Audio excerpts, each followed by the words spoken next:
Merci d'être sur Télé Africa pour ce nouveau rendez-vous de l'actualité de la mi-journée sur notre chaîne de télévision, l'émission de Métronome.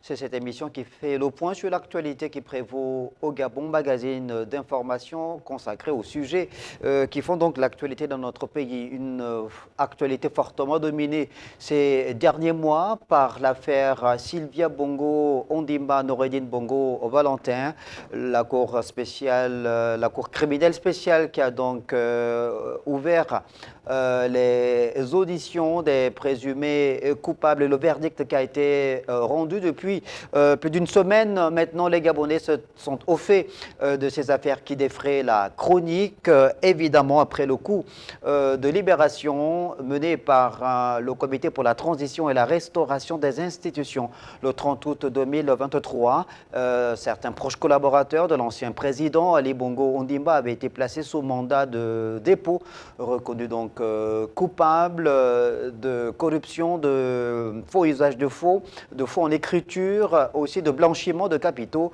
La Cour spéciale criminelle a donc ouvert ces séances et les différents présumés coupables sont passés à la barre pour donner leur version des faits par rapport aux nombreuses charges qui pesaient sur ces prévenus, et la Cour criminelle spéciale a donc rendu son verdict ce 17 novembre 2025 pour faire le point sur cette forte actualité. J'ai le plaisir de recevoir dans ce nouveau numéro de l'émission le métronome Georges Opaga, élu récemment sénateur dans le département de l'Etimbwe, c'est dans la province de l'Ogooué-Maritime. Il est également président du conseil d'administration du réseau des organisations libres de la société civile pour la bonne gouvernance au Gabon, le rôle BG. Monsieur Mpaga, bonjour. Bonjour. Merci beaucoup d'avoir accepté une fois de plus l'invitation de Télé Africa pour que nous puissions mettre le marqueur sur ce sujet d'actualité en lien avec l'ouverture de la Cour criminelle spéciale, avec au cœur évidemment le procès Sylvia Bongo Ondimba Noureddine Bongo Valentin, certains anciens proches collaborateurs de l'ancien président de la République qui sont également cités dans cette affaire, et la Cour criminelle spéciale qui a donc rendu officiel le verdict qui a été prononcé par la Cour en rapport avec ces affaires. Donc l'on retient en termes de verdict que Steve Zeko-Dieko, ancien secrétaire général du Parti démocratique gabonais, a été reconnu non coupable de blanchiment d'argent, levée de la résidence surveillée et du gel de ses avoirs. Gisèle Mombo, coupable de blanchiment de capitaux, 26 mois de prison et 5 millions d'amende, levée du mandat de dépôt. Yann Ngoulou, 15 ans de prison, dont 5 avec sursis et 10 millions d'amende. Mohamed Aliou Saliou, 15 ans de prison, dont 5 avec sursis et 10 millions d'amende. Abdoul Osseni, 15 ans de prison, dont 5 avec sursis et 10 millions d'amende. Jessie Ela Ekoga, 10 ans de prison, dont 7 avec sursis, 10 millions d'amende, placé sous mandat de dépôt. Kim Un, 5 ans de prison et 50 millions d'amende, placé sous mandat de dépôt. Gabin Ota, 3 ans de prison, dont 1 avec sursis, placé sous mandat de dépôt, plus 5 millions d'amende. Jordan Camusé, 3 ans de prison avec sursis, dont 5 millions d'amende, levé de la mesure de résidence surveillée. Syriac Vourandjami, 26 mois de prison, mais levé du mandat de dépôt, levé du gel des avoirs bancaires, 5 millions d'amende avec levé du mandat de dépôt. En ce qui concerne les réparations, dont il faut retenir Abdoul Seni, 6 milliards de francs CFA, Jordan Camusé, 10 millions de francs CFA, Yann Ngoulou, 1 milliard de 100 millions de francs CFA, Gabin Ota, 110 millions de francs CFA, Kim Un, 1 milliard 41 millions de francs CFA, Jessie Ela Ekoga, 295 millions de francs CFA, Syriac Vourandjami, 25 millions de francs CFA, et Mohamed Aliou Saliou, 5 milliards 200 millions de francs CFA. Georges Opaga, vous êtes sénateur aujourd'hui, mais les Gabonais vous connaissent sous la casquette de leader de la société civile depuis plus d'une trentaine d'années maintenant au Gabon. Vous êtes sur le terrain depuis bientôt 30 ans. Vous avez mené plusieurs campagnes de sensibilisation, de dénonciation de faits de corruption, de blanchiment de capitaux au Gabon. Aujourd'hui, au regard du verdict rendu par la Cour criminelle spéciale dans cette affaire Sylvia Bongo Ondimba, Noureddine Bongo Valentin, quelle est votre réaction? C'est avec soulagement. Vous vous souviendrez que j'ai affronté Noureddine Bongo en 2020. J'ai été le porte-parole des acteurs de la société civile qui ont porté plainte à Noureddine Bongo pour les faits similaires, pour la corruption en bande organisée, la corruption d'argent public, la concussion, le blanchiment des capitaux, pour plusieurs crimes financiers. Nous sommes allés au tribunal avec Noureddine, mais malheureusement, l'environnement démocratique et juridique n'était pas approprié. Le pays n'était pas encore libéré, donc Noureddine bénéficiait de la protection politique au sommet de l'État et d'une justice aux ordres. Aujourd'hui, nous nous réjouissons, grâce au coup de libération, grâce à la volonté du président de la République, Brice Clotaire Oligui Nguema, la justice a pris le courage, agit avec la plus grande efficacité. Il faut féliciter les magistrats gabonais. On a toujours décrié la justice gabonaise. On a toujours dit que les magistrats gabonais n'étaient pas compétents. Mais nous avons vu, à travers les révélations, à travers les documents, une importante documentation. Parce qu'on ne mène pas ce genre de dossier sans investigation.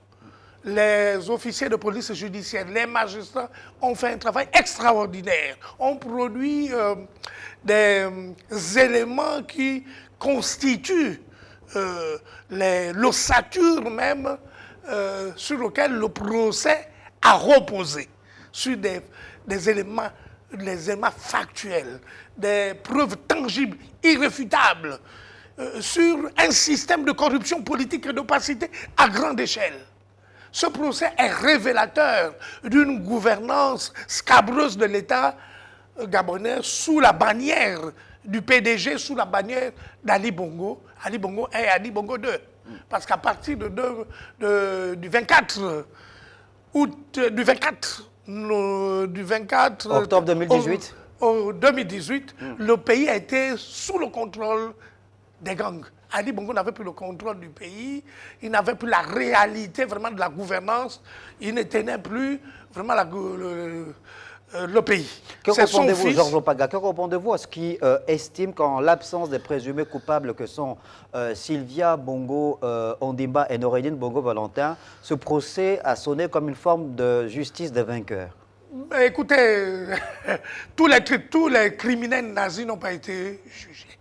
Je pense que nous sommes dans une évolution vers un État démocratique. Il est impossible de juger tout le monde. Le procès n'est que... je pense que c'est la première phase. C'est la première phase de tout un processus. Il va falloir démanteler tout le système de corruption politique. Parce que ce dont il est question ici, c'est démanteler ce système. Le Gabon a été, depuis plusieurs décennies, victime d'un système d'opacité, de pots de vin, de pillage, de contrôle et de captation de la chose publique par une oligarchie. C'est le commencement vraiment de quelque chose. C'est le commencement de quelque chose. De mon point de vue, c'est un démarrage. C'est un démarrage, mais il faut aller au large. Il faut aller en profondeur. Justement, en parlant d'aller en profondeur, Georges Opaga, en tant qu'acteur émérite de la société civile gabonaise, au fait justement de tous ces mécanismes élaborés à l'échelle internationale, on sait que le Gabon a signé la Convention de Mérida. Voilà, le Gabon est à partir de la Convention de Mérida. Voilà. Le Gabon est à partir de la Convention de Maputo. Oui, mais le Gabon a signé ces différentes conventions, mais la corruption a toujours prospéré dans notre pays. On sait que le Gabon Gabon fait des efforts depuis plusieurs années maintenant en se dotant de certains outils permettant de pouvoir mettre fin à cette corruption, malheureusement sans des résultats probants. Alors, vous proposez un ensemble d'éléments ou une trajectoire qui peut emmener à ce que le gouvernement gabonais, en matière de bonne gouvernance, lutte efficacement contre la corruption. Vous faites d'abord un constat. Le premier constat, c'est que vous estimez que la corruption est aujourd'hui au Gabon un phénomène holistique qui affecte presque tous les secteurs de la société. C'est bien ça? Oui, effectivement, la corruption a une dimension holistique, donc globale. C'est un phénomène global qui, effectivement, affecte tous les segments de la société, tous les secteurs confondus. Le secteur, l'administration, elle est corrompue, le secteur privé est corrompu, parce que les multinationales du Gabon méritent d'être poursuivies, qui opèrent dans le secteur du pétrole. Du fait que Noureddine Bongo détournait l'argent dédié aux communautés, à la RSE, l'argent d'Etimbwe Chomouan, qui est la principale zone de production pétrolière, mais qui est victime de la malédiction des matières premières, parce que 90% des habitants de Timbwe vivent dans la précarité, pendant que Timbwe nous offre l'essentiel du budget de l'État. C'est un scandale, c'est un génocide économique dont les populations de Timbwe ont été victimes du fait que l'argent qui aurait pu servir à développer les communautés, le fonds de développement communautaire, le fonds de développement local, les transferts infranationaux, la RSE, ont été versés directement par les multinationales ou par le Trésor dans des comptes offshore, dans des comptes privés de Noureddine Bongo. C'est un crime contre l'humanité, la corruption.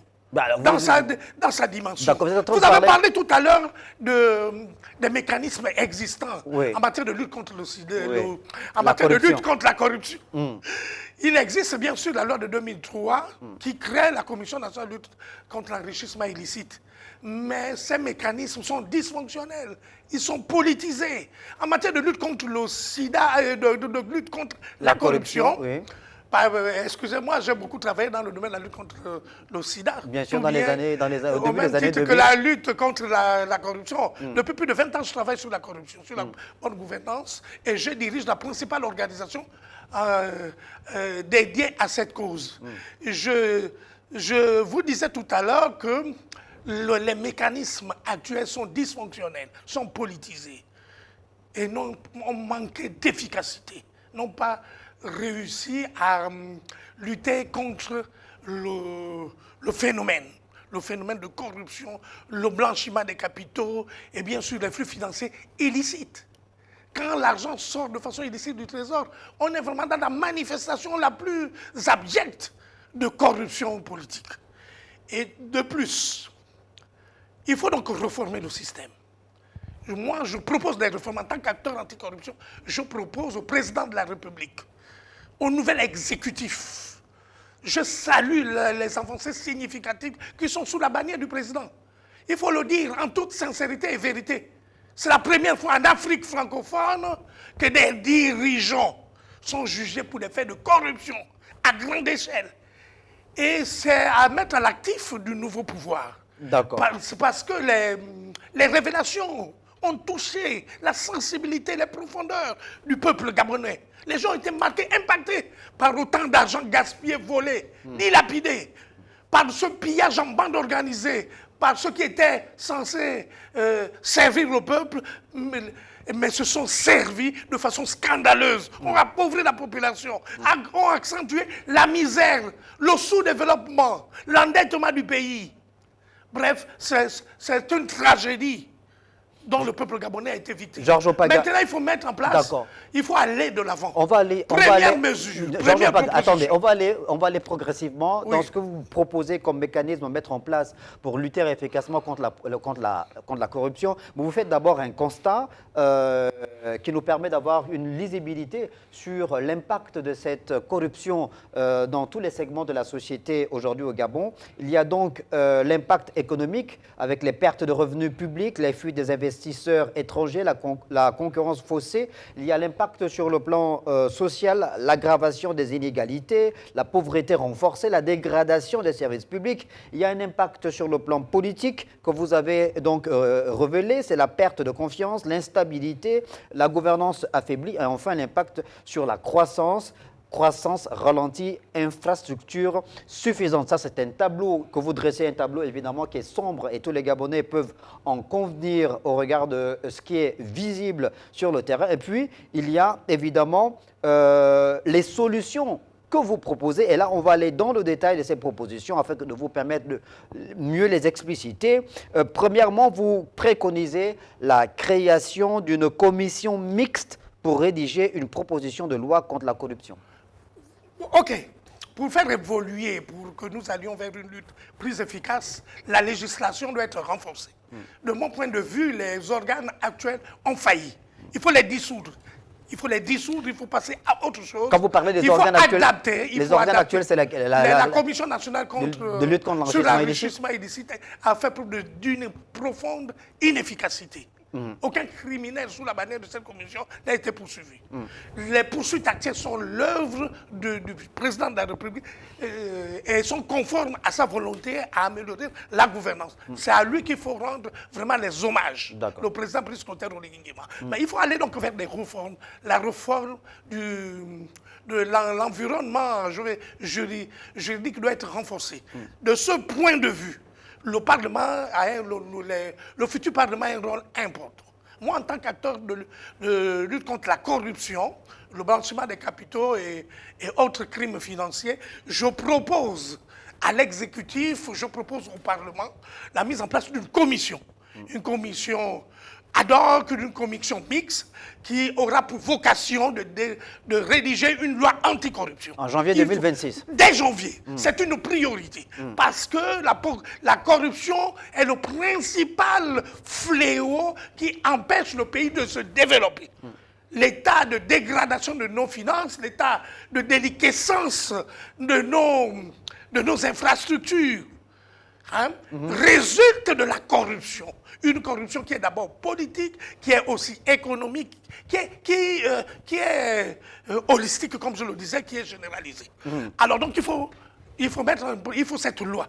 Nous avons besoin d'une loi anticorruption. Et cette loi-là, vous dites en deuxième, comme deuxième acte justement de ce mécanisme que vous proposez là, vous préconisez l'adoption de cette loi en mars 2026. Oui, il faut. Nous sommes en état d'urgence. La corruption est un crime contre l'humanité. La corruption est un cancer, selon les définitions vraiment de l'Office des Nations Unies contre le crime. L'ONUDC définit la corruption comme un cancer parce qu'elle a des impacts dommageables sur la vie des citoyens. Elle provoque des guerres civiles, elle provoque la famine, elle provoque le déséquilibre des États. Elle affecte la santé, elle affecte le développement, elle affecte tous les secteurs de la société. C'est un fléau vraiment d'une ampleur considérable. Et qu'entendez-vous, Georges Opagan, par la mise en place d'un système national d'intégrité? Bon, le système national d'intégrité est un mécanisme qui permet vraiment d'assurer l'intégrité, d'assurer la régularité, la bonne gouvernance dans la gestion, sur l'ensemble d'un certain nombre d'opérations liées à la gestion de l'État, liées aux finances, liées aux transactions financières, à l'ensemble des opérations financières, à l'administration de l'État, aux normes et standards qui doivent être appliqués dans un État ouvert. Comment ça s'est traduit concrètement? Un système d'intégrité nationale. Le système d'intégrité est une sorte de norme. C'est le haut niveau de transparence dans la gestion des affaires publiques, mais qui repose sur un certain nombre de mécanismes, sur un certain nombre de pratiques.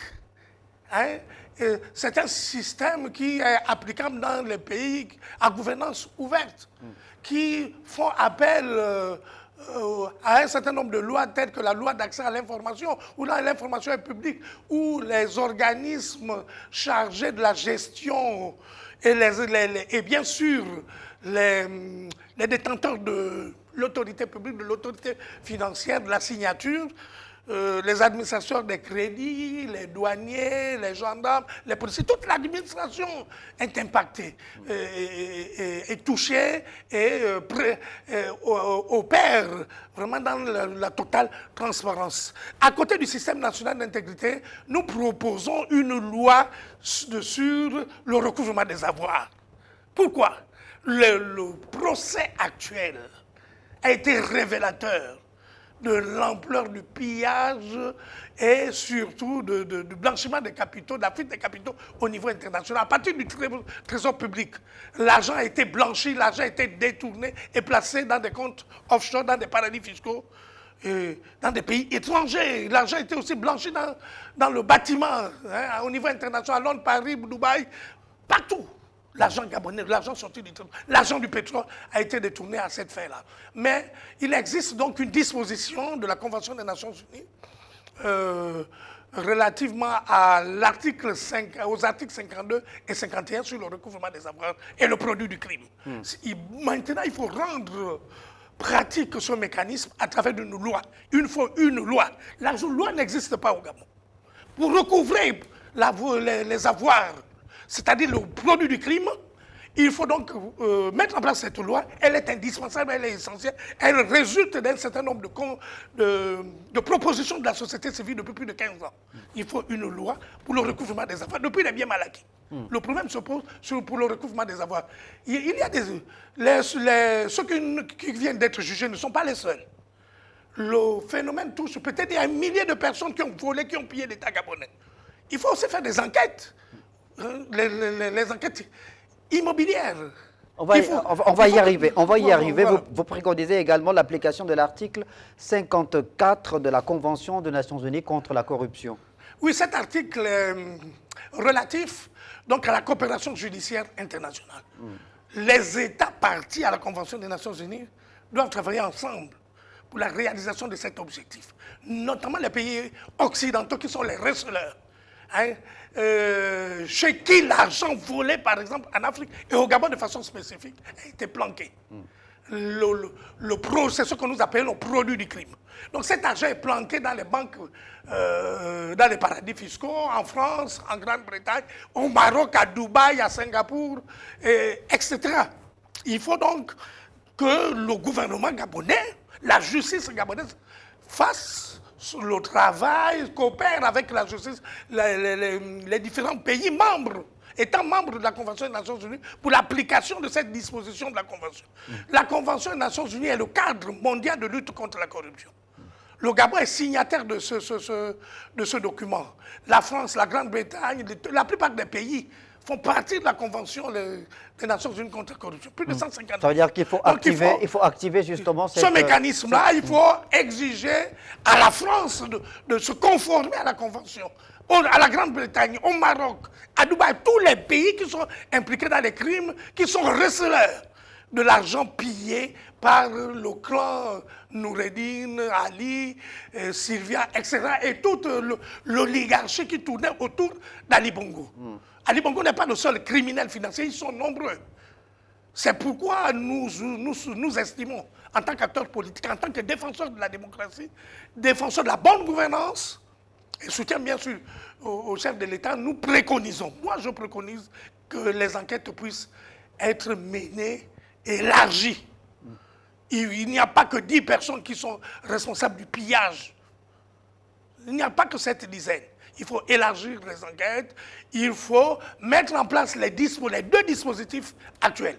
Il faut les mettre en place dès rapidement. Au plus tard, dans les 6 prochains mois, il faut avancer avec la loi sur la corruption, avec la loi sur le recouvrement des avoirs et la mise en place d'un tribunal spécial anticorruption, avec des procureurs indépendants, des acteurs indépendants du gouvernement, C'est ce qu'il faut faire. Georges Opaga, alors, C'est ce qu'il faut faire. la Cour criminelle spéciale, en jugeant cette affaire, l'affaire Sylvia Bongo, Ondimba, Noredine Bongo-Valentin, a donc, sur la place publique, permis à ce que les Gabonais voient l'ampleur, justement, de ces crimes financiers qui sont commis depuis plusieurs décennies maintenant dans notre pays. On a bien compris que ceux qui ont été jugés représentent la partie visible de l'iceberg, où c'est l'arbre qui cache la forêt.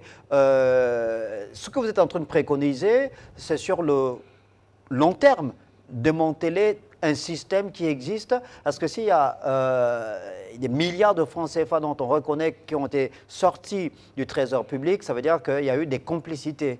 Donc ça va prendre du temps pour démanteler le système, vous pensez ? Non, il faut travailler. C'est une question d'une volonté politique. La volonté politique existe. Le programme de société du président de la République met en perspective la bonne gouvernance, la lutte contre la corruption.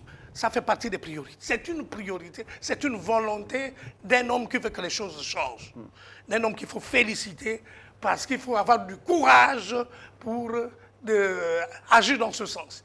Donc il est question, je suis d'avis avec vous, de démanteler tout un système. C'est un système. La corruption est systémique. Donc il faut démanteler ce système.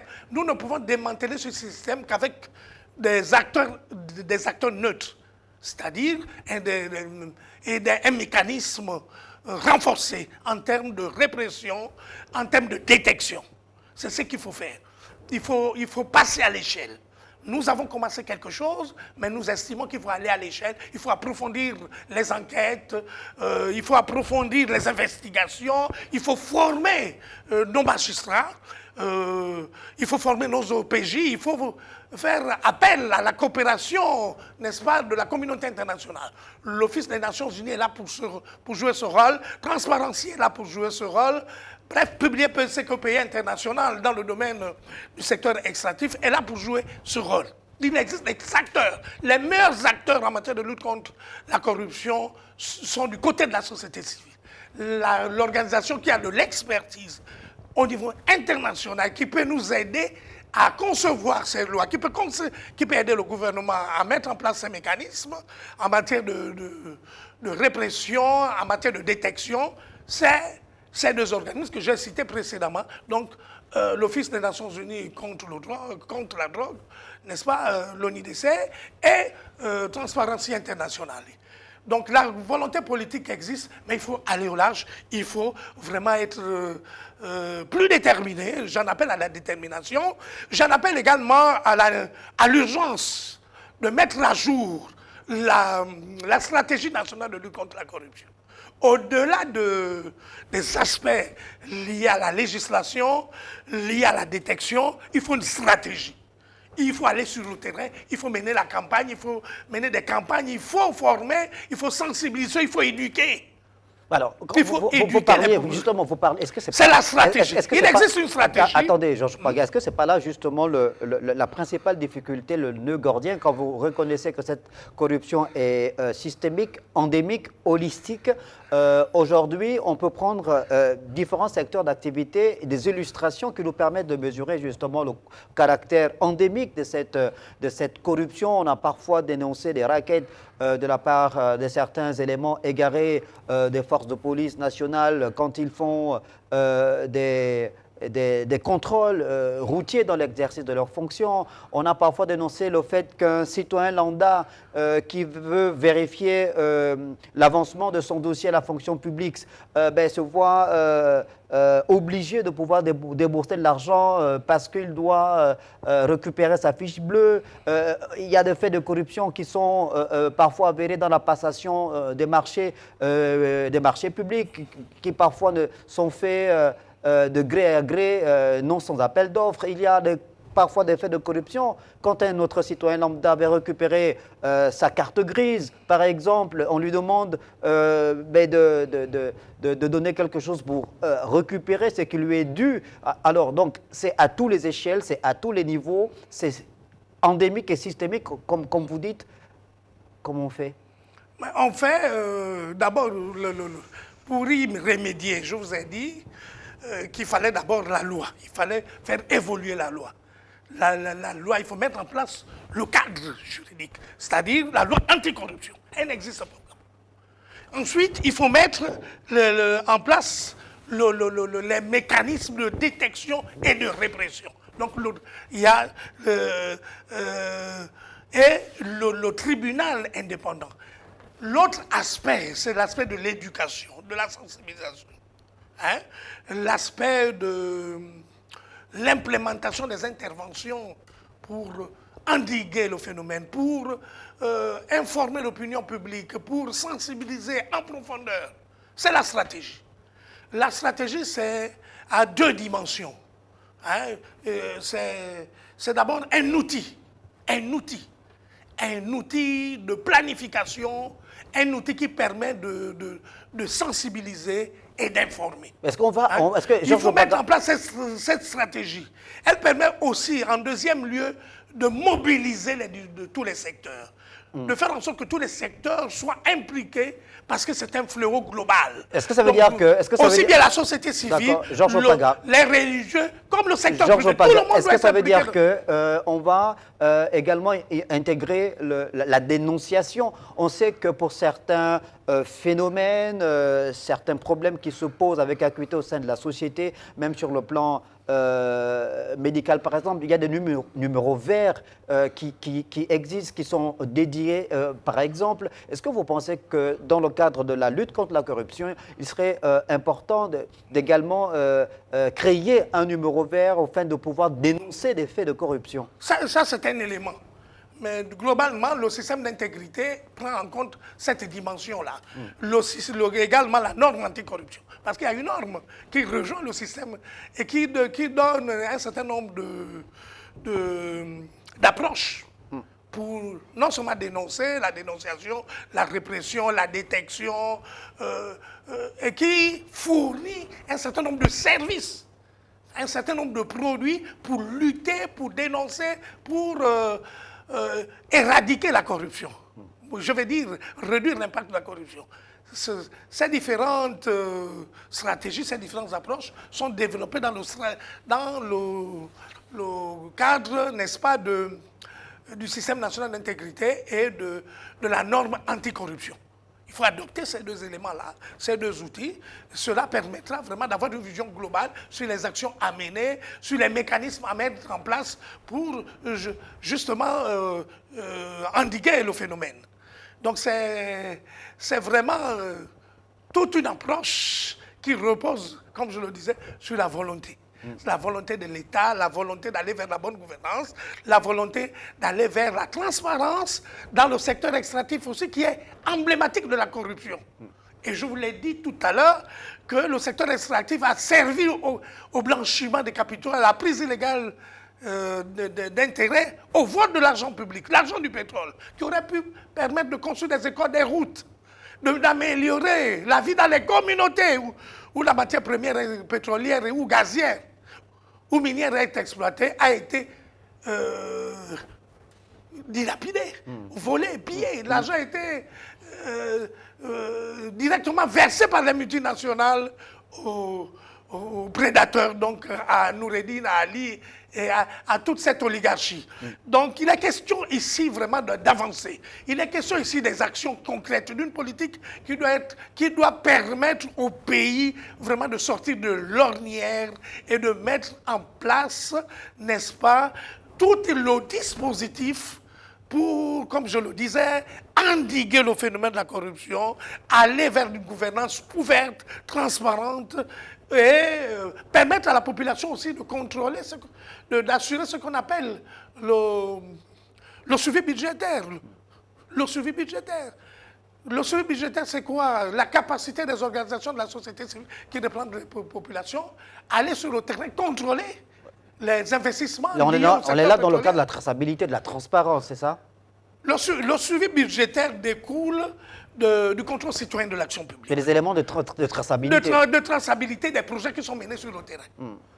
Il faut des acteurs indépendants. C'est le rôle aussi du Parlement d'assurer le suivi, d'aller contrôler les projets publics, d'aller évaluer le travail qui se fait, la faisabilité des projets, si réellement ces projets sont mis en œuvre. C'est-à-dire que vous Parce souhaitez... qu'il y a beaucoup de faux projets. Avec Ali Bongo, on a compté plus de 1500 faux projets. Des projets inachevés, des éléphants blancs. Mais le Parlement à cette époque-là, n'a pas joué son rôle. Ça veut dire qu'aujourd'hui, vous estimez que le Parlement, la nouvelle Assemblée nationale La nouvelle Assemblée, avec la volonté des nouvelles et le Sénat, autorités, évidemment, vont jouer ce rôle. Et moi, en tant que sénateur, vraiment, je vais m'y impliquer fortement dans le suivi budgétaire, dans le suivi des politiques publiques, dans le suivi des politiques environnementales. J'ai travaillé depuis longtemps dans la société civile. Je ne vais pas permettre que la corruption puisse encore prospérer. Je serai au proche de la bonne gouvernance, des populations, des préoccupations des populations. on a deux figures emblématiques hein, qui ont été élues récemment dans l'une des chambres du Parlement en ce qui concerne le Sénat. Vous avez été élu sénateur, mais il y a également Marcona et Sangui, qu'on connaît également, qui est votre collègue, acteur majeur de la société Nous civile. travaillons depuis 30 ans avec Marc. On a commencé ensemble à travailler pour les Nations Unies. Lui, il travaillait pour le PNUD, moi, je travaillais pour le Fonds des Nations Unies pour la population. Nous avons un destin commun. Nous avons des initiatives communes, nous avons une vision commune pour ce pays. Marc est un leader transformationnel, moi aussi je suis un leader transformationnel. Nous avons combattu ensemble, nous avons fait la prison politique du fait des biens mal acquis. Je pense que Marc est un leader qui porte une vision pour lutter contre la corruption. C'est lui qui m'a impulsé dans cette dynamique de la bonne gouvernance et de la lutte contre la corruption. Donc, je lui fais totalement confiance. Je pense que son leadership sera bénéfique pour le pays, pour le président de la République, pour les institutions. Nous pourrions, à partir du Sénat, faire évoluer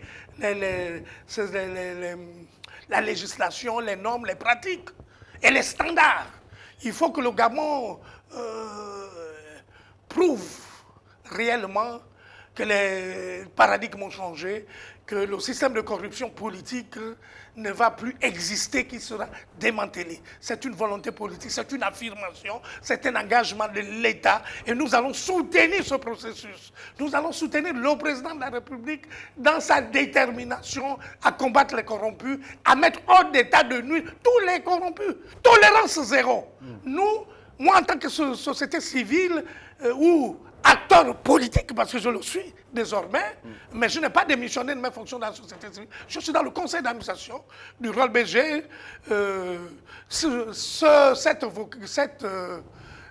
posture n'est pas incompatible avec mon mandat d'élu national. Georges Opaga, alors également, autre point répertorié qui pour vous a également son importance dans le cadre de la lutte contre la corruption au Gabon, c'est la déclaration obligatoire des biens. Vous estimez qu'il faut désormais que cette déclaration des biens soit obligatoire. Elle existe déjà, mais on a l'impression que son application se fait à géométrie variable. Je suis d'accord avec... si je l'ai proposé, c'est qu'il y a quelque chose qui ne marche pas correctement et qu'il faut la rendre obligatoire, cette déclaration des biens. Et il faut évaluer. Il faut évaluer à la fin du mandat d'un élu ou de la présence d'une personne au sein d'une institution gouvernementale ou étatique ou encore dans le secteur privé, il faut réévaluer. Vraiment, le mécanisme de détection doit servir, doit avoir comme outil également, comme support, la déclaration. Il faut faire un travail de comparaison, un travail de suivi et évaluation des différentes personnes concernées par les déclarations des biens. Alors pourquoi vous pensez, Georges Opaga, que dans ces différents mécanismes à activer pour lutter efficacement contre la corruption au Gabon, il faudrait également que le gouvernement rende concret la digitalisation intégrale des services publics? Parce que nous sommes à l'ère de l'intelligence artificielle. Il faut, la digitalisation intégrale permet d'avoir de la traçabilité sur l'ensemble des opérations, sur les transactions financières. La digitalisation est une exigence, est une condition de développement. Le digital fait partie de la vie des citoyens, des hommes. mais pour gérer de façon efficace, pour contrôler l'ensemble des opérations financières, administratives et autres, le système de digitalisation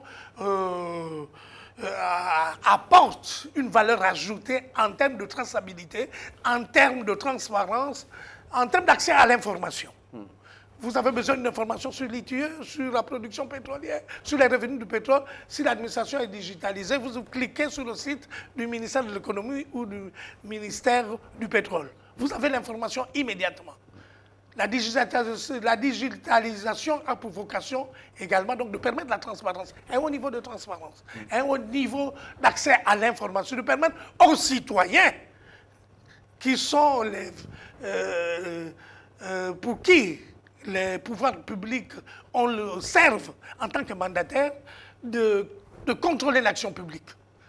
De contrôler l'action publique grâce aux nouvelles technologies, grâce au numérique, grâce à cette nouvelle donne. Parce que le monde évolue avec l'informatique. Le monde évolue aujourd'hui à une dimension exponentielle avec l'intelligence artificielle. Et cette proposition de digitalisation intégrée ou intégrale de services publics, ça rime à la vision implémentée depuis quelques mois maintenant par le ministre de l'économie, Henri-Claude Oyima, qui avait déjà donc fait l'annonce justement de la digitalisation des différents services, des départements ministériels dont il a la responsabilité. Mais pour vous, il faut aller au-delà du ministère de l'économie, du budget. Il faut digitaliser l'ensemble du service. Digitaliser les opérations économiques, les opérations électorales, digitaliser les opérations administratives, douanières, les impôts, le pétrole, le secteur privé. Tout doit être digital, interconnecté. Il faut une interconnexion de tous les secteurs, de tous les services pour améliorer la gouvernance, pour améliorer la traçabilité des opérations financières, administratives et autres. Et vous préconisez également qu'il y ait le renforcement ou une protection renforcée des lanceurs d'alerte. Pourquoi? Les lanceurs d'alerte sont importants. Les lanceurs d'alerte font partie des acteurs clés de la lutte contre la corruption, reconnus par les Nations Unies, reconnus par Transparency International, par la coalition de la société civile qui lutte contre la corruption, et bien sûr l'ONUDC. Ils sont des vecteurs, des acteurs qui permettent à la campagne anticorruption, au programme anticorruption d'évoluer, de lutter contre l'opacité, de lutter contre les criminels financiers, les corrompus. Ils doivent être protégés par la législation parce qu'ils contribuent à faire évoluer la lutte, ils contribuent à la détection, ils contribuent à la dénonciation, ils contribuent à la lutte. Ils sont vraiment des moteurs, des éléments clés de la stratégie mondiale de lutte contre la corruption. Par conséquent, les Nations Unies, la communauté internationale ont jugé utile de mettre en place des lois qui protègent de façon spécifique les lanceurs d'alerte.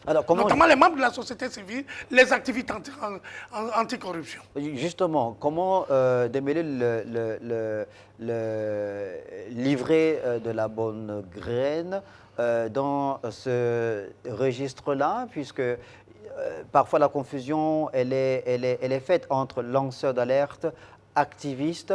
Vous d'ailleurs, vous continuez à faire les frais de certains qui estiment que vous êtes devenu aujourd'hui un acteur de la société civile de service, parce que vous défendez l'actuel pouvoir quand vous avez combattu bec et ongle le pouvoir d'Omar Bongo et d'Ali Bongo Ondimba. Quand vous parlez des lanceurs d'alerte, comment justement faire la différence entre ceux qui adoptent des postures purement citoyennes et ceux qui peuvent être au service de la cause politique pour déstabiliser? Bon, les lanceurs d'alerte ont de l'expertise, ont un statut. Les activistes désordonnés n'ont pas de statut. Moi, quand j'étais activiste, quand j'ai attaqué Noureddine Bongo en tant que lanceur d'alerte et activiste, j'avais de la documentation, j'avais de la matière. Je ne suis pas...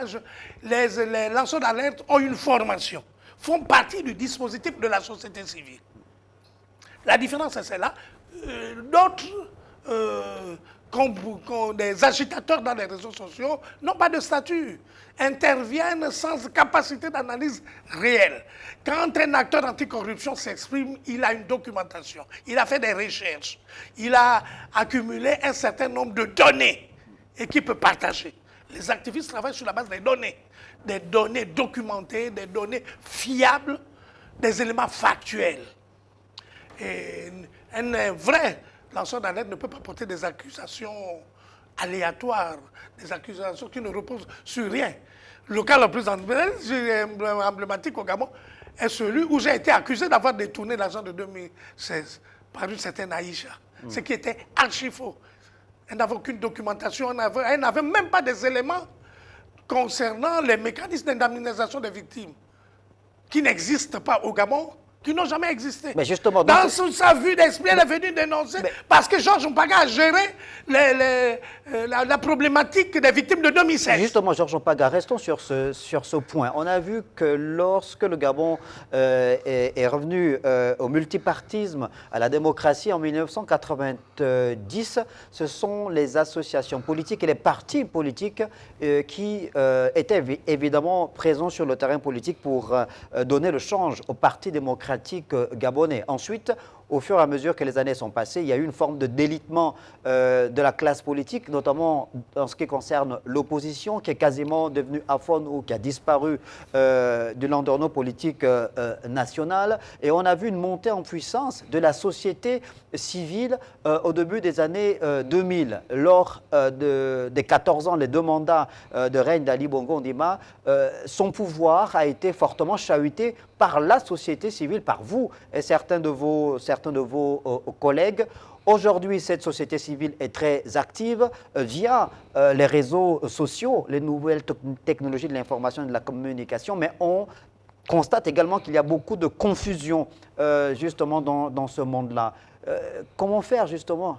Il y a une société civile, il faut distinguer, hein, la société civile véritable, dont le mandat repose sur un certain nombre de critères. Elle doit être professionnelle, dans un premier temps. Une société civile active dans le domaine de la dénonciation, de la bonne gouvernance, la lutte contre la corruption, de la protection des droits de l'homme est professionnelle. Ces agents, ces acteurs, les acteurs qui implémentent ces actions sont formés. Elle mène des projets, des programmes avec les organisations internationales. Elle est connectée. Elle est connectée à l'écosystème international de la société civile. C'est le cas du ROLBG, c'est le cas de Brain Forest et bien d'autres organisations qui travaillent vraiment avec les réseaux globaux. C'est que ça la société civile. Elle a des experts. Elle participe à des réunions, des conférences internationales consacrées à plusieurs domaines, consacrées à la corruption, à la bonne gouvernance, à l'éducation, aux droits de l'homme, etc. C'est cette société civile qu'il faut retenir. Elle existe au Gabon, elle est professionnelle, elle travaille depuis plusieurs années, elle a de l'expérience. Maintenant, vous avez des agitateurs, des gens qui diffusent les fausses informations, qui diffusent des informations qui ne sont pas avérées, des gens qui font de l'agitation, qui font de la propagande dans les réseaux sociaux, mais qui ne cherchent pas à aller dans le bon sens, qui sont en fait marqués parfois par la haine, la méchanceté gratuite, mais qui ne veulent pas évoluer, qui doutent que le Gabon n'a pas changé. Ceux-là sont des imposteurs. Ils ne font pas partie, c'est des imposteurs parce qu'ils n'ont pas la réalité du terrain. Ils ne savent pas faire la comparaison entre ce qui s'est passé avant le 30 août 2023 et la période actuelle, qui est une période d'ouverture, qui est une période de liberté. Bien sûr, les choses ne sont pas totalement parfaites. Aucune œuvre humaine n'est parfaite, mais nous évoluons vers un monde ouvert, vers une société ouverte. Ce procès est emblématique dans ce sens, parce qu'il a permis vraiment d'offrir à l'opinion publique l'étendue de la tragédie du régime Bongo, la tragédie de Sylvia Bongo, la tragédie de Noureddine Bongo. Mais je suis profondément indigné de voir des Gabonais soutenir, faire du plaidoyer pour ces criminels qui n'ont pas hésité de tuer plus de 300 personnes en 2007. Moi-même, j'ai vécu le drame. Ali Bongo, personnellement, Noureddine et autres. sbires de ce régime ont supervisé les massacres de 2016, qui ont endeuillé les Gabonais et qui sont à l'origine de la déliquescence même du régime d'Ali Bongo. Son aversion, on peut le dire aussi, c'est la main de Dieu qui s'est posée sur lui parce qu'il a fait du mal à ce pays qui lui a tout donné. Mais je suis désolé, je suis indigné de voir des Gabonais mal intentionnés, des Gabonais antipatriotiques qui sont soi-disant activistes, qui soutiennent l'oligarchie, qui soutiennent les criminels, les génocidaires de ce pays, les génocidaires criminels de ce pays. C'est une honte pour cela. Georges Opaga, que répondez-vous à ceux qui estiment que l'inclusion prônée par le président de la République, Brice Clotaire Oligui Nguema, depuis le 30 août 2023, a peut-être fait passer de l'autre côté du mur ceux qui ont été aux côtés de ceux que vous êtes en train de condamner, Ali Bongo Ondimba, Sylvia Bongo Ondimba, Noureddine Bongo Valentin et leurs proches collaborateurs. Vous revenez sur les massacres de 2016, mais il y en a qui estiment qu'il y a des gens qui étaient là aux côtés d'Ali Bongo Ondimba, mais qui, au nom de l'inclusivité, ont traversé l'autre côté du mur et que ces gens-là aussi devaient répondre de leurs actes. Que répondez-vous à ceux qui tiennent ce discours? Bon, moi, c'est un discours qui est basé sur une approche restrictive, sur une pensée restrictive. Il faut aller au large, il faut approfondir la pensée. Ce pays a été gravement touché. Moi-même, je vis les stigmates de cette répression. Je suis peut-être le témoin emblématique pour avoir conduit la délégation de la société civile devant la Cour pénale internationale, devant les Nations Unies à Genève. C'est moi qui j'ai toute la documentation est passée par moi sur les crimes de 2016. C'est Georges Mpaga. Pas ceux les affabulateurs qui sont dans les réseaux sociaux, qui ne connaissent rien, qui sont des nouveaux venus. J'ai 30 ans d'expérience dans ce domaine. J'ai connu tous les régimes. Je suis un acteur clé de la société civile. En termes de droits de l'homme, je n'ai pas fait connaissance de l'environnement, de ce qui s'est passé au Gabon. Je pense qu'il y a une réflexion essentielle à mettre en place pour essayer d'atténuer les souffrances et réparer. Je pense que le processus de réparation, le processus d'atténuation et de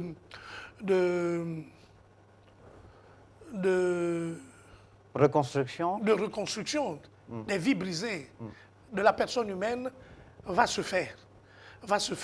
C'est une volonté, je pense que les autorités sont dans cette démarche.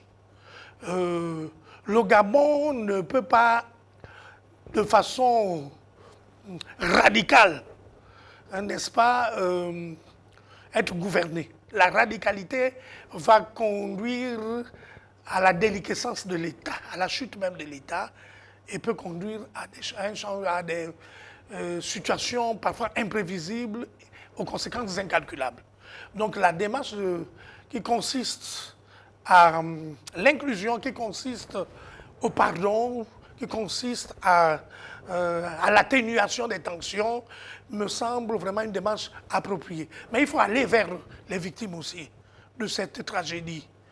Il faut créer un mécanisme permettant vraiment d'essuyer les larmes de toutes les victimes. Moi-même, j'ai été victime, je sais ce qui s'est passé. J'ai vu la violence des milices d'Ali Bongo en 2016.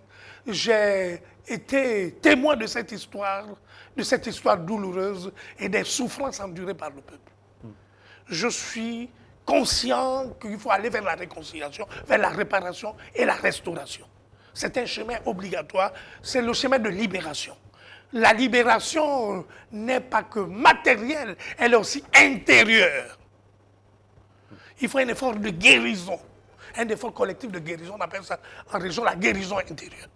C'est un chemin de pacification indispensable. Je pense qu'en monde catholique, le président Brice Clotaire Oligui Nguema est dans cette démarche, parce que c'est un homme de foi, c'est un homme qui nous a fait éviter une tragédie encore plus effrayante, plus catastrophique, une tragédie encore plus importante. si le coup de libération du 30 août 2023 avait échoué, le Gabon serait un champ de ruines. Georges Opaga, Donc, dans ces mécanismes de lutte contre la corruption au Gabon, vous avez donc préconisé 14 points. Le 13e point est relatif à la mise en place des tribunaux spécialisés. Vous parlez de la mise en place des tribunaux économiques et financiers. oui, bon, c'est cela. À l'image du parquet financier de Paris, moi j'ai déjà déposé des plaintes en France pour les crimes financiers. Il y a un certain nombre de tribunaux spécialisés, mais il est important aussi d'aller vers des procureurs. Moi je pense qu'il faut nommer, il faut voter, il faut mettre en place un mécanisme de désignation, de votation des procureurs, des juges anticorruption, des juges indépendants. C'est l'indépendance de la justice qui est au cœur de la stratégie de lutte contre la corruption. Et cette stratégie doit être une stratégie crédible. Crédible. C'est-à-dire qu'elle doit reposer sur l'intérêt général. La justice et non une justice à géométrie variable. Et je vous dis de tout mon cœur il y a une volonté, il y a une affirmation, et nous avons des magistrats professionnels, la preuve vient d'être donnée à travers le procès des 12 individus qui vient d'arriver à son épilogue. Donc c'est ensemble que nous pouvons concevoir cet environnement. Nous, les membres de la société civile, les partis politiques, le pouvoir politique, le pouvoir institutionnel, c'est une approche globale, c'est une volonté qui doit animer l'ensemble des dirigeants sur l'exigence fondamentale, c'est-à-dire tolérance zéro face à la corruption. Avant de terminer notre entretien, Georges Opaga, le 14e point de ces mécanismes en mettre en relief, selon vous, pour apporter des solutions probantes à la lutte contre la corruption, vous parlez de renforcement de la Cour des comptes et de la NIF, par exemple. Ces outils, ces instruments, ces organismes existent, ces administrations existent depuis plusieurs années, mais on a du mal à mesurer l'importance de leur efficacité en matière de lutte contre la corruption. Alors, quand vous parlez de renforcer la Cour des comptes, le renforcement de la Cour des comptes, la NIF, qu'est-ce à dire? La Cour des comptes doit rendre public ses rapports. Ces rapports ne sont pas accessibles. C'est inacceptable. Ça, c'est déjà un volet.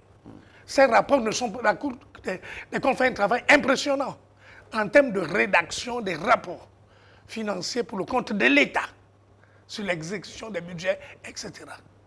Bon, mais ces rapports ne sont pas accessibles aux citoyens, ces rapports ne sont pas accessibles à la société civile, ces rapports ne sont même pas accessibles parfois aux organisations internationales. Il faut donc commencer déjà à rendre les rapports de la Cour des comptes accessibles. Cela découle de l'accès à l'information. J'ai essayé plusieurs fois d'avoir les rapports de la Cour des comptes, impossible. C'est un frein, c'est un obstacle à la bonne gouvernance.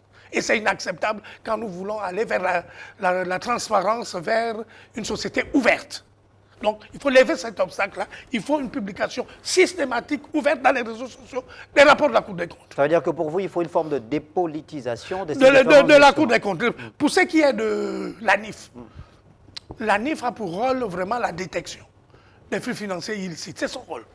Mais la NIF ne fait aucun travail, aucun boulot, n'avance pas. Même les budgets de la NIF ne sont pas accessibles. C'est tout comme l'ITIE, l'Initiative pour la transparence dans les industries extractives. C'est le plus grand mécanisme mondial de gouvernance du secteur extractif qui intègre les axes, la traçabilité de l'ensemble des opérations liées au secteur extractif. Mais l'ITIE a des données qui sont incomplètes. Il y a de la dissimulation d'un certain nombre d'informations. Les rapports de l'ITIE le disent. Il y a un problème il y a deux facteurs qui bloquent l'ITIE au Gabon, c'est la fiabilité des données et la complétude des données. Les données de l'ITIE ne sont pas fiables. Il y a un certain nombre de données ne sont pas fiables. Il y a la question, par exemple, de la propriété réelle, la propriété effective des entreprises. qui renvoie à l'entrepreneuriat, à l'actionnariat. Il y a toujours dans le cadre de l'ITUE, il y a le problème de la transparence. La transparence des contrats, la publication, la divulgation des contrats. Les contrats ne sont pas divulgués. Les multinationales, les sociétés qui opèrent au Gabon ne divulguent pas, que ces contrats ne sont pas accessibles. Il y a des clauses de confidentielles. Or, l'ITUE, depuis 2023, 2021, exige que les contrats soient rendus publics, accessibles aux citoyens. Voilà des obstacles qui empêchent l'ITUE d'évoluer au Gabon. Voilà des obstacles qui empêchent la transparence dans le secteur extractif. Et vous estimez que également. Et vous estimez que tout ça est entretenu. Georges Opaga, en guise de conclusion, parce qu'on est arrivé au terme de l'émission. En guise de conclusion, je salue la tenue de ce procès. Je salue la volonté du président de la République, Brice Clotaire Oligui Nguema, à aller vers la transparence. Je salue la détermination du gouvernement à mettre en place, du futur gouvernement, à mettre en place les outils les plus efficaces, les plus pertinents pour inverser la tendance, pour aller à l'échelle en matière de lutte contre la corruption. À ce titre, le rôle du Parlement sera fondamental pour la mise en place de la loi anticorruption, pour la mise en place de la loi sur la détection du produit du crime, c'est-à-dire la détection des avoirs résultant vraiment du blanchiment des capitaux, de la fuite des capitaux, etc. Et je compte également sur le gouvernement pour la réactualisation de la stratégie anticorruption. Ces trois éléments sont des éléments vitaux pour aller vers la transparence, pour aller vers une tolérance zéro. C'est mon combat et en tant qu'élu de l'IDB, en tant qu'acteur politique et membre aussi de la société civile, j'y veillerai. Je vais me battre pour que cette commission, ces deux commissions ad hoc soient mises en place pour que nous avancions vers une société plus démocratique, plus ouverte et plus transparente. Merci Georges Paga, merci d'être passé sur le plateau de l'émission de Métronome pour faire un point sur cette forte actualité en lien avec la Cour criminelle spéciale et l'affaire Sylvia Bongo. On débat avec Noureddine Bongo Valentin. La lutte contre la corruption reste le cheval de bataille du septennat du président Brice Clotaire Oligui Nguema qui prône donc la tolérance zéro contre la corruption dans notre pays. Merci de nous avoir regardé. Bonne suite des programmes sur Télé Africa.